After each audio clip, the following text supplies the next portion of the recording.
Okay guys, Assalamualaikum dan kembali lagi ke YouTube channel Teku. So Infinix kembali lagi dengan phone gaming terbaru dia, iaitu nama dia adalah Infinix GT 50 Pro Cooling Edition. Aku perasan untuk generasi kali ni Infinix dah tekankan lebih sikit pasal dia punya cooling system, sejuk tak panas. So jom kita unboxing, tengok apa yang kita dapat dalam kotak ni. Nak tengok best ke tak best. Let's go.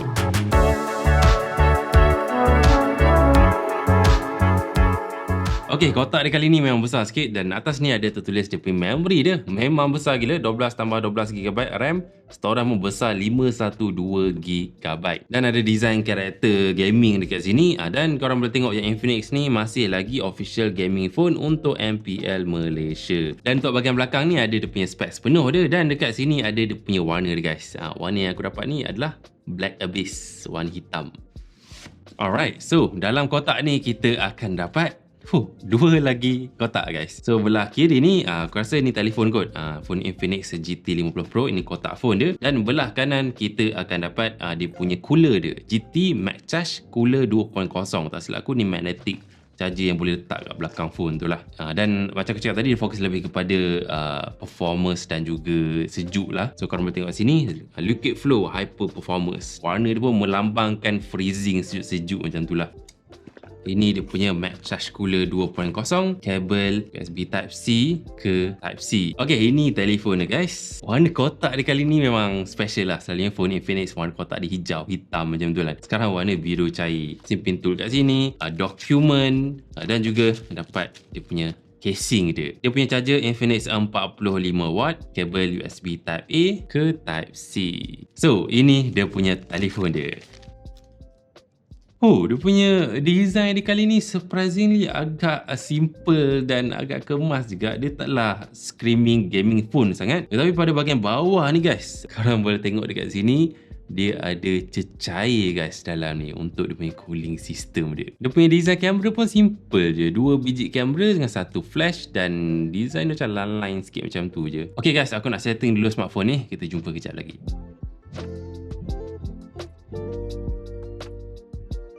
Okay guys, dah siap dah setting GT 50 Pro ni. So benda pertama yang aku nak kongsikan kepada korang adalah dia punya gaming features dia, especially dia punya cooling system. Macam aku cakap tadi, fokus dia lebih kepada cooling system, sebabkan kali ni dia datang dengan liquid cooling system guys, macam ala-ala dekat PC tu. Sebab korang boleh tengok sendiri dekat sini ada air guys. Ini bubble air. So korang boleh tengok pada dia punya setting dia, yang selain daripada dia masih lagi ada GT trigger, ada mechanical light wave macam GT 30 Pro sebelum ni, sekarang dia dah ada liquid cooling guys. Kita on kan dia,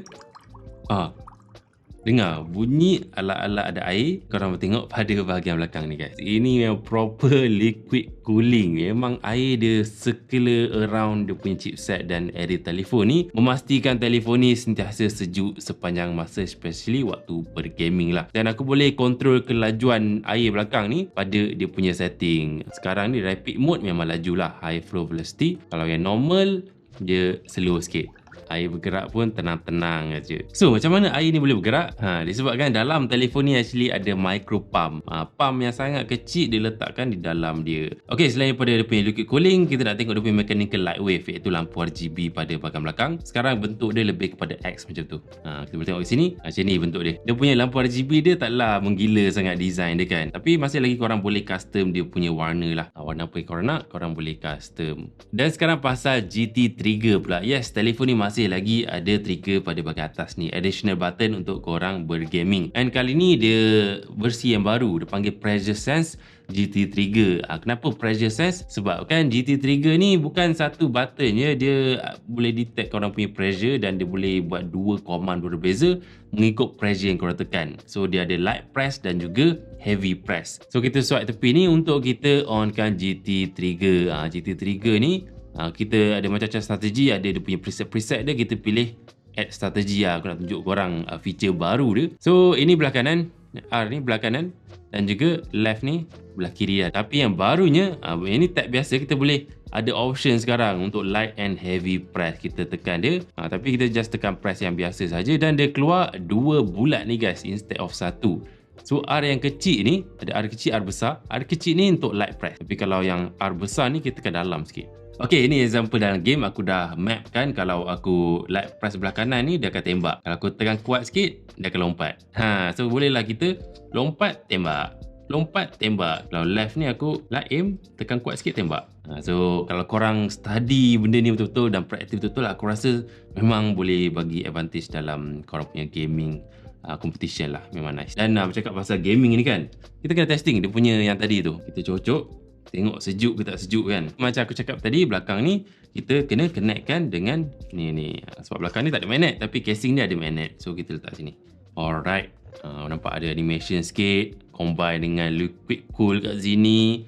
Ini pun ada kipas. Memang padu lah. Aku rasa dengan setup macam ni, confirm telefon takkan panas lah walaupun bergaming berjam-jam kan. Okay, korang boleh tengok gaming features dia memang sangat menarik dan boleh kata sangat advance lah compare kepada kompetitor dia. Tapi padu mana pun gaming features, kalau chipset lemah, kalau screen lemah tak function juga. So jom kita sembang pasal specs Infinix GT 50 Pro. Telefon ni menggunakan MediaTek Dimensity 8400 Ultimate 5G. Performance tak silap aku dalam 2 juta macam tu. So bagi aku performance yang mencukupi dan cukup padu lah untuk korang bergaming dan juga untuk kegunaan harian korang. Aku tak ada komplain sangat lah untuk dia punya harga dan juga dia punya segmen dia. Dan juga yang menarik, Infinix bagi tahu yang telefon GT 50 Pro ni dia support 144 FPS gaming untuk selected games lah. So kalau korang nakkan experience gaming yang paling smooth and paling sejuk, mungkin korang boleh consider telefon GT 50 Pro ni lah. Okay, jom kita tengok sekeliling telefon ni. Untuk bahagian kanan dia ada power button, ada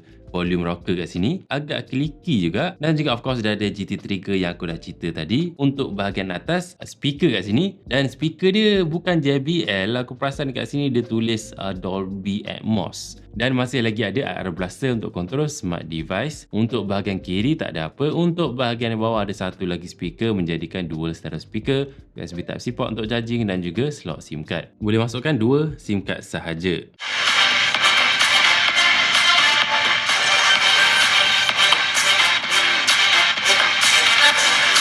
Dan dari segi software, telefon ni menggunakan iOS 16.1 atas Android 16. Dan yang aku suka, dia dapat software update selama 3 tahun OS upgrade dan 5 tahun security update. Dan one final thing yang aku hampir terlupa pasal dia punya network dia. So Infinix kali ni, dia hasilkan sendiri chip network dia yang diberi nama chip N1. Dan katanya dapat naikkan prestasi network dalam 60% compare kepada sebelum ni. Untuk korang bergaming, even kalau korang guna dalam tempat yang parking ke apa, dia lebih strong sikit lah dia punya signal dia. Jadi guys, itu sahaja pasal phone gaming terbaru Infinix GT 50 Pro guys. Sangat menarik lah sebab dia ada nampak benda yang bergerak. Korang boleh visually tengok benda air ni kan. Harga dia aku tak sure lagi, belum lancarkan di Malaysia secara rasmi. Tapi aku expect mengikut previous punya track record, mungkin harga dia 1000 lebih lah. So itu sahaja, komen sikit kepada korang. Like video ni kalau korang suka, dan subscribe YouTube channel Teku kalau belum lagi subscribe. Thank you support dan jumpa lagi lah pada video yang akan datang. Stay safe, hati-hati, stay safe. Bye-bye.